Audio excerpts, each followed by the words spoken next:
You knew there was a shark out there, but you let people go swimming anyway. What if I told you that the most terrifying movie ever made almost never happened? Why did Steven Spielberg think it could end his career?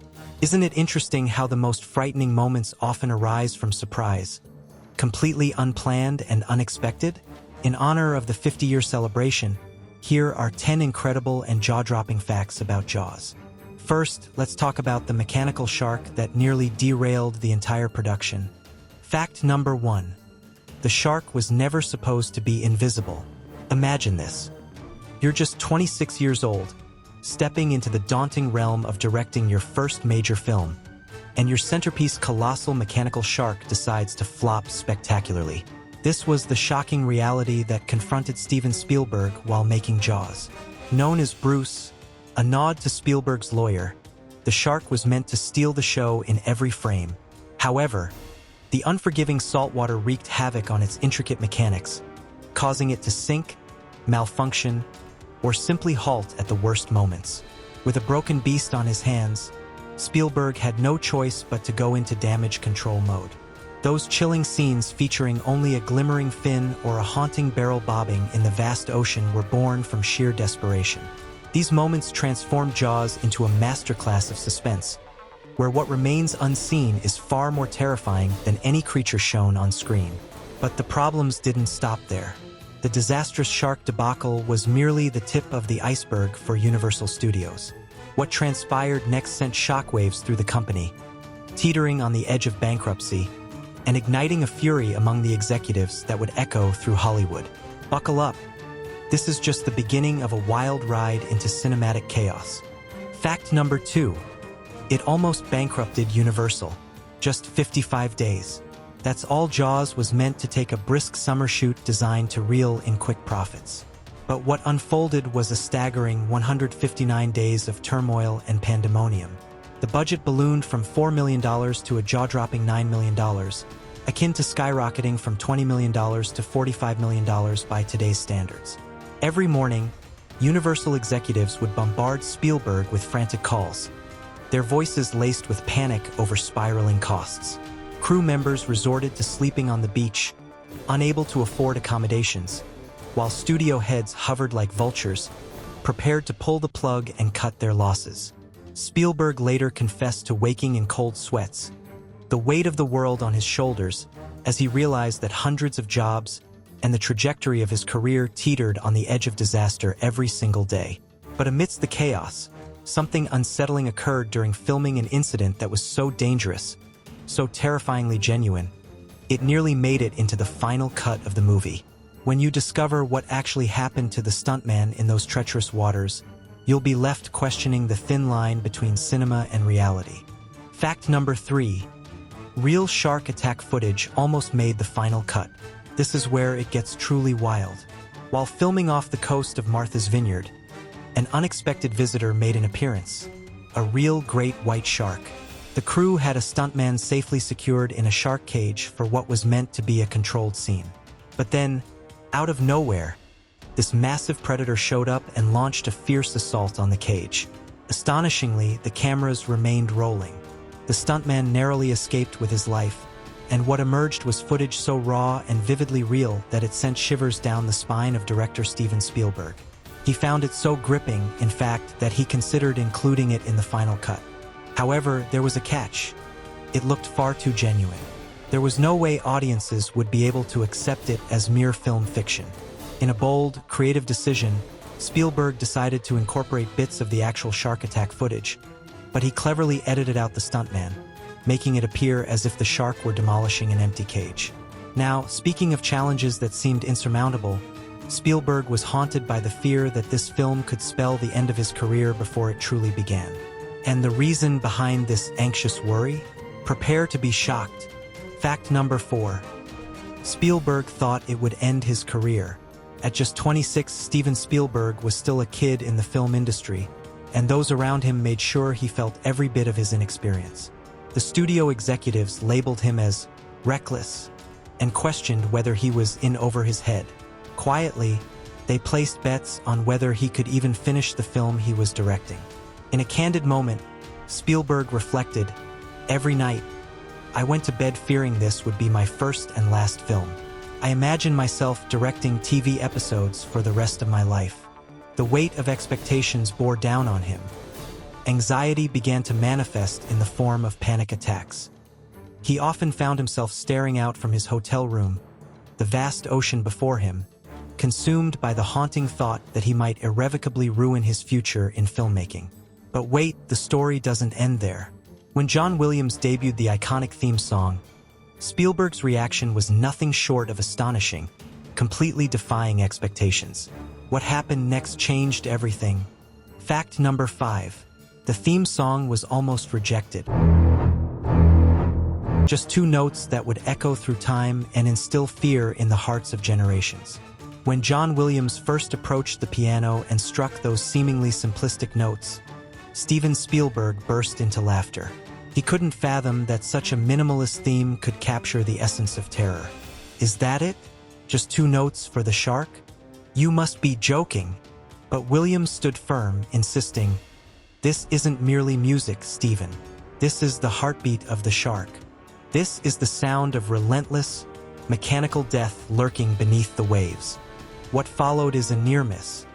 Spielberg almost dismissed what would ultimately become one of the most iconic cinematic themes in history. Those 2 haunting notes have since transformed into an anthem of dread, leaving countless beachgoers wary of the water. Yet, the ocean itself had its own plans for this production. Little did the crew realize that what lay beneath the surface would soon turn them against the very movie they were creating. Fact number 6. The ocean became the real villain. Forget the shark. The true terror lurked in the depths of the Atlantic Ocean, threatening the very existence of this film. Every day was a new disaster waiting to unfold. Boats would unwittingly drift into the perfect shot, while cameras worth hundreds of thousands of dollars plummeted to the ocean floor, lost to the waves. With each relentless surge, hours of painstaking setup were obliterated, leaving the crew in a constant state of chaos. The salt water didn't just corrode equipment and props. It gnawed at the crew's sanity. Actors were struck by seasickness in the most intense scenes, their dramatic performances thwarted by the rolling tide. The acrid smell of rotting seaweed mingled with diesel fuel, creating a nauseating scent that haunted every corner of the set. Morale plummeted so low that the crew began chidingly referring to the production as flaws instead of jaws. It was a grim joke amidst the turmoil, with people quitting at an alarming rate. Roy Scheider, the lead actor, later reflected on the ordeal. "I spent more time throwing up than delivering lines. It felt like the ocean itself was trying to tell us this movie should never see the light of day." And then there was the infamous scene that pushed everything over the edge, cutting open a massive shark, bracing for the potential horrors hidden within. What they discovered inside would haunt them long after the cameras stopped rolling. Fact number 7. They used a real tiger shark for the autopsy scene. Remember that gripping scene where they slice open the tiger shark in search of human remains? It wasn't just cinematic trickery, it was the raw reality of nature at play. The production team managed to catch a massive 13-foot tiger shark off the coast of Florida, affectionately named Oscar, and transported him to Martha's Vineyard. But here's the thrilling twist. As they made the incision on camera, they were stepping into the unknown, completely unaware of what gruesome secrets lay hidden within. What would be revealed? The anticipation was almost unbearable. What they discovered was shocking. The shark's stomach contained fish, smaller sharks, and even a Louisiana license plate. The crew was so disgusted by the smell and the real gore that several people had to leave the set. But the most terrifying part? The shark had been dead for less than 24 hours when they filmed the autopsy. Its muscles were still twitching from electrical impulses, making it look like it was still alive. Richard Dreyfuss later said he had nightmares about that scene for months. The fear on his face when they're cutting into the shark? That's 100% genuine terror. But one actor managed to turn this chaos into movie magic with a single improvised line. And that line changed cinema forever. Fact number 8. The most famous line was completely improvised. "We're gonna need a bigger boat." These iconic words, uttered by Roy Scheider, emerged spontaneously during the filming of Jaws. As he encountered the mechanical shark for the first time and surveyed the tiny boat they were using, the phrase burst forth a genuine reaction to the absurdity of their predicament. Unexpectedly, this wasn't scripted. It was an unfiltered moment of panic that encapsulated the chaos surrounding the production. Spielberg, recognizing the gem he had stumbled upon, decided to keep it in the film. Little did audiences know that this legendary line wasn't just about the menacing shark, but actually reflected the true struggles of the crew, who were grappling with a modest budget and an overwhelming lack of resources. And the tension in that scene, it was palpable because behind the scenes, the actors couldn't stand each other. The friction added an eerie authenticity that elevated the movie from mere thriller to cinematic masterpiece. A perfect storm of creativity, chaos, and the unexpected brilliance that arises in the face of adversity. Fact number 9. The cast was at war. Picture this: 3 men aboard a sinking boat, confronting their worst fears. But behind the cameras, they were ensnared in a nightmare of their own making. Robert Shaw, a gifted actor, was spiraling into alcoholism, stumbling onto set reeking of whiskey. He unleashed vicious attacks on Richard Dreyfuss, mocking him as a Hollywood pretty boy and sabotaging scenes with impromptu insults.